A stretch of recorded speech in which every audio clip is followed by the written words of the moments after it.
we're going to actually look at the design of the entire case plus the earbud inside. There's a few things that we blind people and people with low vision are good, is that figuring things out that people with good eyesight actually can't notice or don't notice. So after a whole day of playing with it and putting my finger all over it, there's a few things that I've noticed. First, it's relatively heavy. It's also very slippery, but it's small enough so you can put it in your hand and it will not slip out of your hand. If it is much bigger, you probably have a slippage or slippery issue here, and you might actually drop it. The front of the case has, and you can use your finger in the front. You have the Apple logo that you can feel halfway in the middle, a very tiny one, and then there is a lip that allows you to open and close the case. So the problem with this entire case is that it's very smooth and very, I would say, everything is on the same surface, which means that if you try to open the case from one of the side, you're probably going to have some issues. Therefore, that's the reason why Apple probably put a lip that allow you to open and close the case up and down by using either your finger or even your nail to open and close the case. On the lip, there is a series of LED light that I'm told are green, yellow, and red.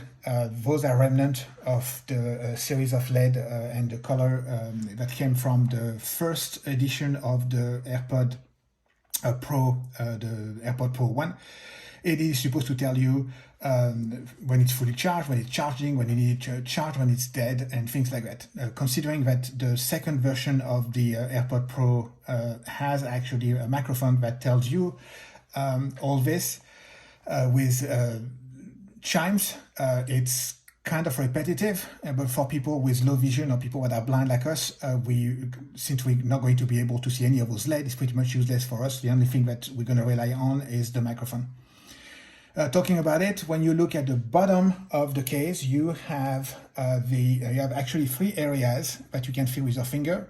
One completely on your right, and those are the opening that is the location for the speaker. So this is where the chime are going to come from if you charge or if the case is trying to tell you something. And then you have the traditional lightning connector, a big white one, a big fat opening in the middle. And then there is a very tiny hole that I could not find what is the use for. And I looked at the spec sheet and a little bit on the internet, I couldn't find it. If you know what it is, don't hesitate to let us know and comment. This is a very tiny hole that looks like one of those, the way to reset the entire device, but I'm not entirely sure what this is for. When you look on the back of the case, so the first thing that you notice with your finger is, of course, the hinge. That's actually a pretty good thing to worry about. It is a hinge made of plastic, so you have to be very careful. If you break this, the case is pretty much useless at this stage. And there is a button, I would say a relatively big button, dead in the middle, in the lower part, in the back of the case. That button can be used to reset the entire case and what's in there, but also is used for pairing and troubleshooting. So pairing means that you can use that headphone with an Android phone or with your Windows computer, anything like that, and pressing that button make it detectable or discoverable through Bluetooth. So you can actually use those headphones for something that's not an Apple product. You won't have all the features that Apple designed, that Apple included in when you're using within the Apple ecosystem, but you can still use those. So the only thing you have to do is press that button once. It becomes Bluetooth discoverable, and you can use those headphones, for example, with your Windows computer or your Samsung phone or anything like that. There's other ways to use that button. If you press it for a long period of time, you actually reset the entire thing, so it forgets all your settings and every pairing that you've done with your own iPad or iPhone. Of course, everybody's talking about that. It's silly, but everybody seems to be crazy about the lanyard. You have a little loop on one side of the case. So when you are facing the case with the opening in front of you, the lanyard loop is on your right. It is made of metal. It cannot be made of plastic because you need, if that loop breaks, then you're pretty much done with carrying around with a lanyard. I did install something that looked like a lanyard, so it's something that I found in Japan, but it's just to show you how it works. It is something that, assuming you are purchasing a lanyard that is a little bit stiff, you'll be able to do it on your own. But if your lanyard, like the one I have, is not stiff and it's pretty much going, the attachment is not cannot be straight, you're gonna have you're gonna need the help of your friend to actually install the lanyard in the loop. Once it's done, it's pretty much pretty secure, so you can attach it to your key if you want to. You can attach it to a lanyard for your around your wrist, or things like that, or attach to whatever you want, your purse or anything like that. For me, I attached it to something that is very bulky, that is pretty big, so that if I'm looking for it, for me there's more chance for me to find it if I attach something bulky to it. That's just for my own preference. Now let's open the case. Like I say, you have a lip in the front of the case. You put your nail or your finger and you open up the case, and you realize that there's a lot of magnet in this case. There's actually magnet in the back, and we talked about that in a previous video. The magnet that are installed in the back of the case are used to activate the MagSafe wireless charger. Those magnets are going to make the Apple Watch charger work perfectly well for the case, and also work with any MagSafe compatible wireless charger. There's two additional magnets related to the opening or the cap of the case. You got one magnet in the upper part of the cap and another one on the lower part, so that when you close it, it closes securely. And if you shake the case, the cap of the case will not open by mistake. The next step, let's look at the actual earpod. The bud, sorry, also have magnets.